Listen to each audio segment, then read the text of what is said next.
ॿियो चवण जो मक़सदु इहो आहे त चाचा धाड़ेल जेके आहिनि त उन्हनि कचे में वेही करे हितां जे हिंदू बिरादरीअ खे धमकियूं ॾियणु शुरू कयूं आहिनि। यार अजीब ॻाल्हि कोन्हे जो विढ़नि साह न पटिजनि बूढ़ा, हिकिड़ा वञनि पंहिंजे शौक़ सां। न हितां जे हिंदुनि जो को कसूर, न हिंदू जो को मसइलो, न उन्हनि जी का मिटी माइटी। हितां वारनि खे माना इहा ॻाल्हि खपे त असां अफ़रा तफ़री पैदा कयूं, हितां पंहिंजे वतन ते पंहिंजे मुल्क में झेड़ा पैदा कयूं, असां पंहिंजो ठहियलु ठुकियल माहौल ख़राबु कयूं।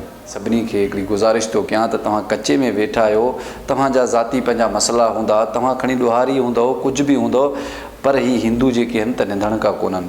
हितां जो अञा कानून आहे, अञा हितां सुठा इदारा बि आहिनि, हितां जो अदालतूं आहिनि, सिंध वासी आहिनि, वतन परस्त जेके बि आहिनि उहे हिंदुनि जो साथ कोन छॾींदा त तव्हांखे जीअं वणे तव्हां उएं कंदव। हिननि जो को कसूर कोन्हे। ऐं तव्हां जेको इहे बयानु छॾियो था त असां हितां जे हिंदुनि सां इहे नाजाइज़ी कुझु बि कंदा त तव्हां इहा अफ़रा तफ़री पैदा था कयो। हितां जे हिंदू खे कुझु बि थियो त असांजा लखे मुस्लमान उते रहनि था। तव्हां हिंदूअ खे तकलीफ़ ॾेई करे तव्हां ॿिन्ही मुल्कनि जा मसइला ख़राबु करणु था चाहियो। अगरि तव्हांखे ताक़त आहे त तव्हांखे हिकिड़ो मशवरो थो ॾियां।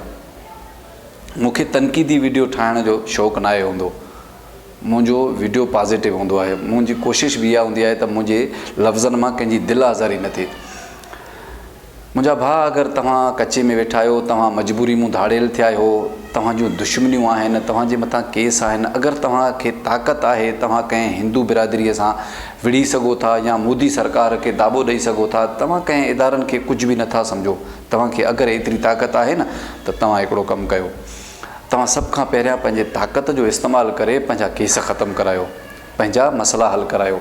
उनखां पोइ इन ॿारनि खे छॾे करे शहर जी तरफ़ अचो, पंहिंजे बचड़नि खे तालीम ॾियो, पंहिंजी फैमिलीअ खे गैस, बिजली ऐं शहर जे माहौल में उन्हनि खे सुख ॾियो, सुकून कयो। इहा आहे तव्हांजी ताक़त। अगरि तव्हां वटि ताक़त आहे, तव्हां सभु कुझु अगरि करे सघो था त तव्हां पंहिंजे ताक़त जो सही इस्तेमालु कयो।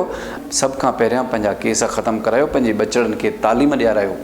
छो जो तव्हांजे हथ में हथियार आहे त ज़रूरु तव्हां खां पोइ तव्हांजे बचड़नि जे हथ में बि हथियार हूंदा, ऐं उहे बि थी सघे थो त पुलिस जे मुक़ाबले में मरनि, कंहिं दुश्मनीअ जी चाल में मरनि, पंहिंजा ई उथी उन्हनि खे मारनि।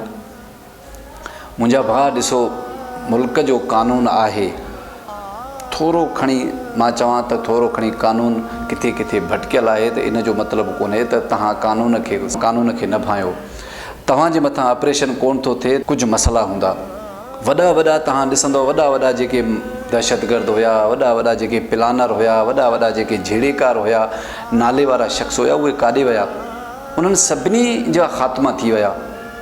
तव्हांखे मुंहिंजो चवण जो मक़सदु इहो आहे त सभ खां पहिरियां मुंहिंजा भाउ, कंहिंखे बि तकलीफ़ न ॾियो। तव्हांजा ज़ाती मसइला आहिनि, तव्हां धाड़े लाहियो, कुझु आहे, तव्हां जेके कमु कयो था भले, पर पंहिंजे ताक़त जो इस्तेमालु करे पंहिंजा केस ख़तमु करायो। बाक़ी ॻाल्हि रही सीमा जखराणी या सीमा रिंद, तव्हां सबुरु कयो। सोशल मीडिया ते सिर्फ़ु इहो वावेल आहे, तव्हां वॾनि चैनलनि ते ॾिसंदव त कुझु बि कोन्हे, ऐं इन जी हक़ीक़त तव्हांजे अॻियां अची वेंदी, ऐं उहा केरु आहे, किथां जी आहे, ओॾे कीअं वई आहे, तव्हांखे सॼी रिपोर्ट मिली वेंदी। ऐं पोइ त तव्हां पाण ई माना सोचींदव त काश मां हीअ वीडियो न ठाहियां हा त मुंहिंजे लाइ बहितरु हुयो। मुंहिंजो हीअ वीडियो सभ खां पहिरियां पंहिंजे दोस्तनि सां शेयर कयो, ऐं उन हिंदू बिरादरी खे असां चऊं था त तव्हां हिन धरतीअ जा शहरी आहियो, हीउ मुल्क, हीउ वतन, हीउ तव्हांजो साथ ॾींदो। तव्हां कंहिं बि क़िस्म खां घबरायो न, कंहिं में बि एतिरी ज़रूरत कोन्हे जो तव्हांखे उहो लोॾे सघनि।